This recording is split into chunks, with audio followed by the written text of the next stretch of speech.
Bollywood superstar भी legend बल्लेबाज के मद्दाह निकले। संजय दत्त ने जावेद मियांदाद से मुलाकात की ख्वाहिश का इजहार कर दिया। जावेद मियांदाद की जानिब से सोशल मीडिया अकाउंट पर संजू बाबा की वीडियो शेयर की गई है, जिसमें उन्होंने जावेद मियांदाद से मोहब्बत का इजहार किया और मुलाकात की ख्वाहिश भी की है। वीडियो में संजय दत्त ने किसी वीडियो का तज़किरा किया और कहा कि जावेद भाई सलाम, हम लोगों ने आपकी वीडियो देखी जिसे देखकर बहुत मजा आया। मैं बहुत अरसे बाद आपको देख रहा हूँ, बहुत अच्छा लगा। संजय दत्त ने तवक्को जाहिर की कि अगले माह अगस्त में लंका प्रीमियर लीग के मौके पर श्रीलंका के शहर कैंडी में मुलाकात होगी। सोशल मीडिया पर वायरल वीडियो पर मद्दाहों की जानिब से तबसरे किए गए। किसी ने संजय दत्त को पाकिस्तान आने की दावत दी तो किसी ने कहा कि जावेद मियांदाद वो लेजेंड हैं जिनकी पूरी दुनिया ही इज्जत करती है।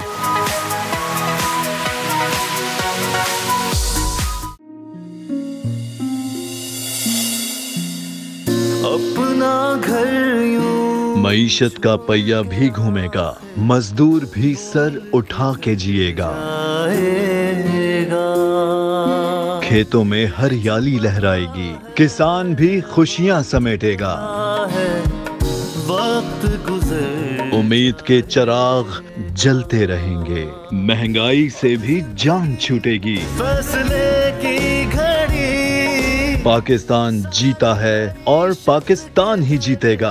बोल बनेगा अवामी मसाइल की आवाज। पड़ेंगे कठिन फैसले, बात होगी मसाइल की लेकिन हल के साथ। देखिए खुसूसी नशरियात मिशन मईशत बुध के रोज 1 बजे सिर्फ बोल न्यूज पर। सब्सक्राइब करें और बेल दबाएं ताकि कोई खबर रह न जाए।